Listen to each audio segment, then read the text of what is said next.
Put your hair out. You know I'm a bald-headed scallywag. You just got to Look. show off, don't you? Look at that Hey. hang time. We so fancy.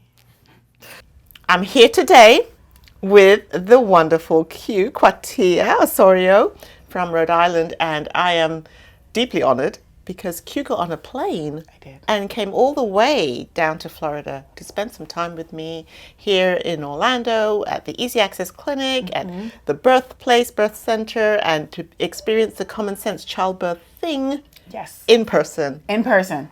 And I'm blown away. Thank you.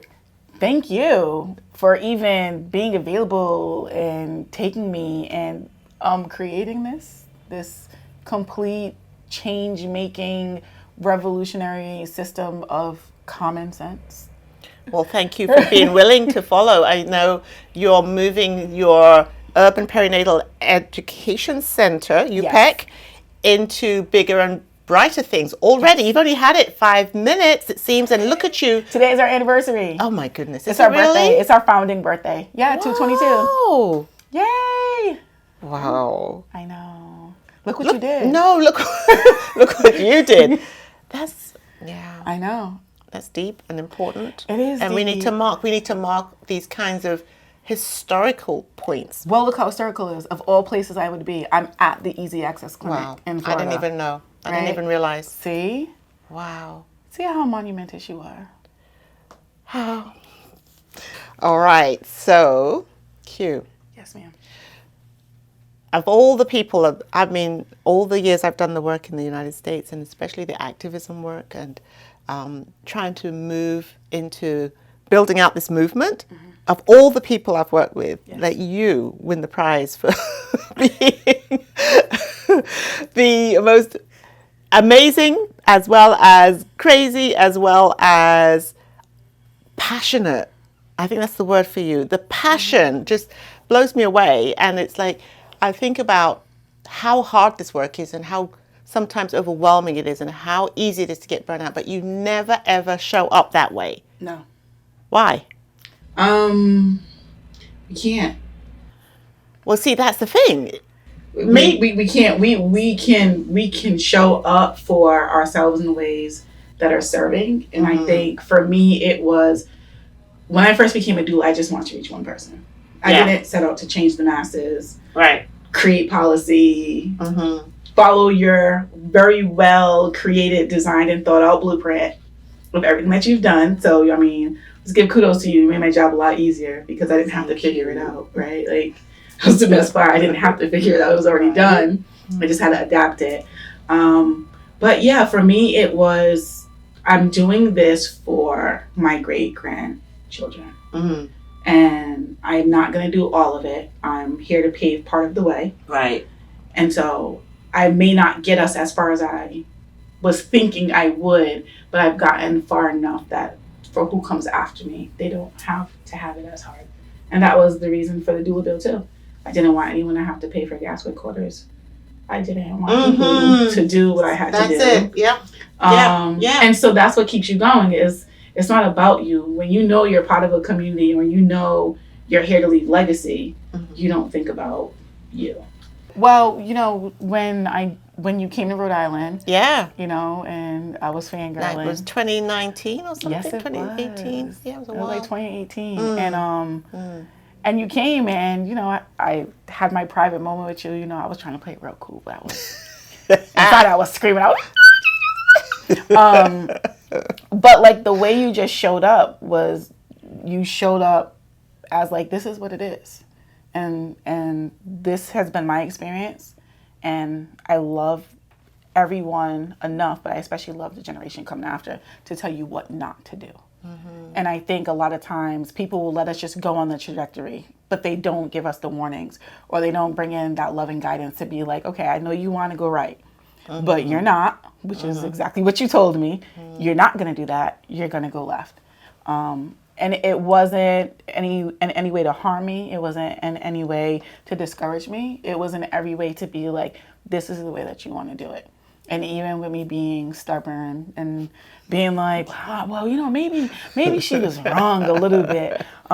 You just continue to just kind of like guide me. And I think like when you have that type of mentor in your life, or someone who you can tell that they're doing it because they genuinely care, it makes you just want to do better and do more. Well, thank you. It's interesting because as we continue down this road and as we're picking up speed, which I'm thrilled, there's so many of us. Speed. And, I'm thinking about the people who we've yet to meet, connect, and identify, because they're out there, right? Because you were out there, I'm out there, we're all out there. And all of us are doing this generational work. Yes. And we're doing it organically. Yes. Because we feel, I'm not trying to put words in your mouth, but I think that's what you were saying. We feel compelled. We feel a responsibility. We feel called. Yes. And we feel like, it's about building a legacy. And I think also looking back, in that Sankofa kind of way, looking back at what was built for us. Yes. The grand midwives, so-called granny midwives, who paved a way. Because without any acknowledgement whatsoever, they created, yes, maintained, yes, sustained, yes, a healthcare system. An entire system. An entire system for an entire country. Yeah. And completely took on the responsibility for maternal child health care in the United States. They did. So what else can we do but follow on from there? Like stand on their shoulders and stand proud and tall, because they made a way where there was no way. And we can do the same. And you are doing the same. And so are you. You looked back and was like, come on, kid. And then hopefully I'll look back to the next person and say, come on. Well, you will, and we are, and this is exactly what we're doing. We're building this network. Well, I'm looking at this from a perspective of how far we've come. Yeah. In a short time, and how many people are joining in the network. Yeah, because I was a part of the core convening for PTF. Yes, you joined us when we were just getting the National Perinatal Task Force up and running. And we had, at that point, a small group of about 20, 25, something like that. And out of that grew the naming and deciding that we would all in our network, begin to come together and call what we do as an effort towards perinatal safety, perinatal safe spots. Yes. Right? And so one of the things that I was so excited about was it was not any longer just only clinical practice. No. That I think has been maybe a little bit of a stumbling block for us in this effort to get to perinatal equity and safety for all communities. Yeah. And so with the perinatal safe spot idea, we were able to say, no, any space, any group, any individual. That was a big one. Telehealth, you name it, any modality, if you are standing for safety, if you are holding that space for our families and our community, no matter where you slot into the perinatal spectrum, if you're ready to stand out loud and say, I am that, we are that, we stand for that, then you're a perinatal safe spot. It's that simple. It was so simple, and it made it so amazing because it was so simple. But more importantly, just the collective care that came out of that we were movement. Zooming before Zooming was a thing. Yes, Remember we were that? before COVID, we were already clear that we had to stay connected to enable ourselves to be able to keep going, to have not only self-care but collective care be part of the model. That we have to recognize that we need to take care of each other and be accountable to each other in order to survive. We did a good job. I think we did excellent. I think we really did. Again, just how you are and how you present yourself and how you stand, that is such balm to my soul because it tells me it's possible. It is. And it helps me realize that we can keep going. We are going. I mean, we are now, let's see, we went from perinatal safe spot to the easy access clinic. Yes. We do the COPE trainings. Yes. I mean, all I have left is to make a birth center. Yeah, and I would seriously. I would have followed the entire all the way trajectory. from the beginning to the end. Look. Whew. Remember that? Yes. Oh my gosh. Yes. 2018, I did the maternal child health specialist training with you. Right. Then we trained with Kathy to become the first set of COPE trainers. That's right. Then, oh my goodness. perinatal safe spot. Yes. And now here I am, one of your trainers. Oh my goodness. Opening up our first easy access clinic in Rhode Island. Yes, you have the doula bill that you were able to champion and Yes. have doulas in Rhode Island be reimbursed Yes, for both their commercial work. and Medicaid. Wow. It just boggles the mind. It does boggle the mind. You should see what I'm going to do next. Well, I can't hardly wait. Tell us. We are hopefully changing our lactation policy in the state of Rhode Island to be more inclusive. See. And we are really driving hard at, again, community lactation support services. See. So that's going to be great. And then other things, which I can't speak of yet. Again, following the legacy and blueprint that you've left behind so that we can just pick up our pieces, adapt it. We don't need to reinvent the wheel. We don't need to work as hard. No. We don't need to sacrifice our families. We don't need to sacrifice ourselves. Exactly. That was the big talk you had with me. Yes. Was about, I remember you told me to my face I wasn't old enough to be a midwife. Crushed my soul. But you know, what can I do? I couldn't just boo-hoo in front of you. But you was like, oh yeah, the question was, what time will you be home? That's right. Because I said I didn't time. know. Right. And you said then you have no business being a midwife. Yeah, if you can't answer that question for your children, for your partner, yeah, for your loved ones, if you don't have that answer, then stop a minute, take a breath. I remember that was a hard conversation. I was like, whew. And then he was like, oh, you're not old enough anyways. I was like, what? Well, I think all these different pieces, as it's all come together, and we've been able to,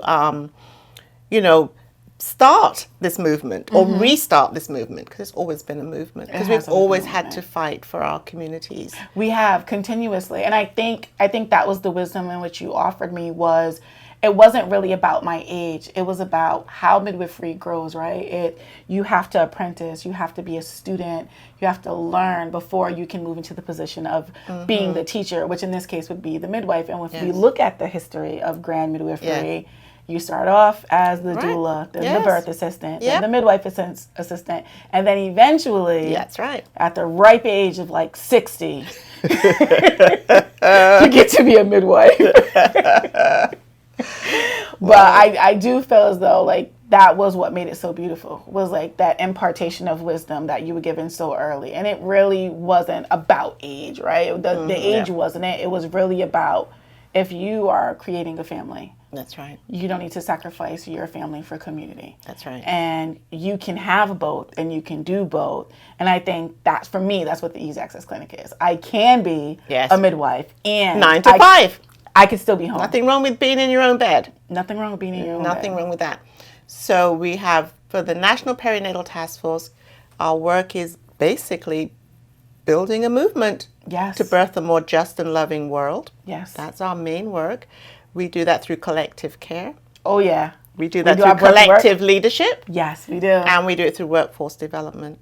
Oh, goodness, I'm doing most of those You things. are doing all of those things. Oh, yeah. And so I just want to really thank you. I want to lift you up, because people need to know what you're doing and how you're doing and why you're doing. Good. I'm doing good. This is a year of restoration because we moved so fast, right? Yes. We had the conversations in 2020 about building out UPEC, and then 2021 using the airport, helping me build out bylaws, and I was like, oh my gosh. And then in 2022, we were approved. You came for our ribbon cutting, and we opened our doors in September, and we've been rocking and rolling ever since. Well, so now here we are on phase 2. I love that you use the word restoration. We're definitely clear that I'm talking a lot now more about the perinatal pause. We need a minute. Yeah. We're growing, but we are going to grow sensibly. We're going to scale sensibly. Yes. Because we are going to sustain, because we are going to always think and build generationally so that we can keep going. So thank you, Q. Thank you, Auntie Jenny. I love you. I love you.